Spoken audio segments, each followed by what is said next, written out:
За бизнес эрхлэгч маркетинг сонирхогч найзуудаа өдрийн мэнд хүргэе.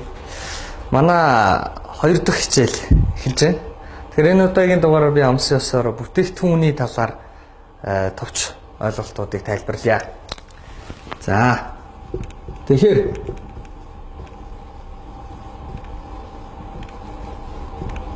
бүтээгдэхүүн гэж юу юм бэ? Бүтээгдэхүүнийг манайхан ерөнхийдөө тийм хурц болох ууц гэж барьдаг одоо ч л энэ үзэг те маркер. Ийм зүйлийг ойлгоод байдаг. Гэтэл маркетингийн салбарт бол бүтээгдэхүүнийг бол ерөнхийдөө market offering буюу одоо зах зээлд санал болгож буй зүйл гэж авч үзэн л дээ. Илүү өргөн хүрээнд. Тэгэхээр энэ зах зээлд санал болгож буй зүйл маань таны бүтээгдэхүүн байна. Тэгэхээр энэ зах зээл санал болгож буй зүйл маань юу гэдгийг хүрэлцэх, мэдрэх талаасаа авч үзвэл нэг 3 янз байгаад байгаа. За тавар буюу одоо ингээд нөгөө та бидний сайн мэддэг ингээд хүрээд авч хэрглэж болдог. Тэгээд яг төрн хэрэглээтэй гэх юм уу да.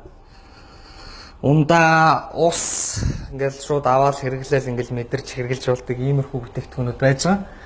Дараа нь удаан хэрэглээтэй таварууд байгаа. За энэ төрөлд бол юу орох вэ гэхээр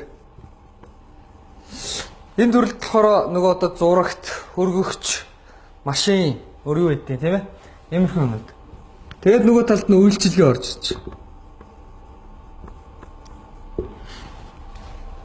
Тэгэхээр энэ бүгдээрээ өөр хэрэглээтэй учраас энэ 3 төрлийн бүтээгдэхүүнийг байршуулах, сурталчлах, хүнд зарах техникүүд нь бүгд өөрийн онцлогтой.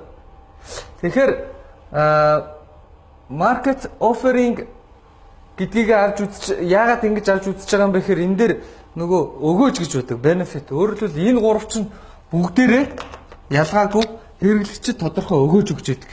Жишээлбэл та нөхөд сонссон байж магадгүй. KFC бол шарсан дахиад зардаг газар биш гэдэг байгаа. Өөрсдөө. Бид нар бол гайхамшигтай сайхан дахианы амтыг зарж. Тэгэхээр энэ таны үйлчилгээ, энэ тавар алийг нь ч авсан бай энд та сэтгэл ханамж буюу одоо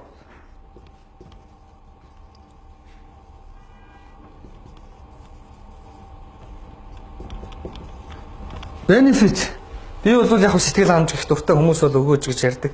Benefit-ийг та нар зарж байгаа гэдгийг л бодох хэрэгтэй. Өөрөөр хэлбэл бид нар юу гэдгийг талах зарж байна гэж бодох биш. Тэр талахыг аваад тэр хүн ямар өгөөж авч байгаа юм бэ? Гидсэн цадах ёстой юм уу? Эсвэл сайхан амтны мэдрэмж авах ёстой юм уу? Эсвэл юу гэдгийг юу санал болгогдож байгаа вэ гэдгийг та энэ market offering benefit хоёрыг холбож авч үзэж ойлгох хэрэгтэй. Энэ голд нь ямар ч юм байж бол. Тэгэхээр ийм төрлийн бүтээгдэхүүнүүд байдаг байх нь байна. Market offering маань эцсийн дүндээ benefit-ийг зарах тухай асуудал юм байна шүү.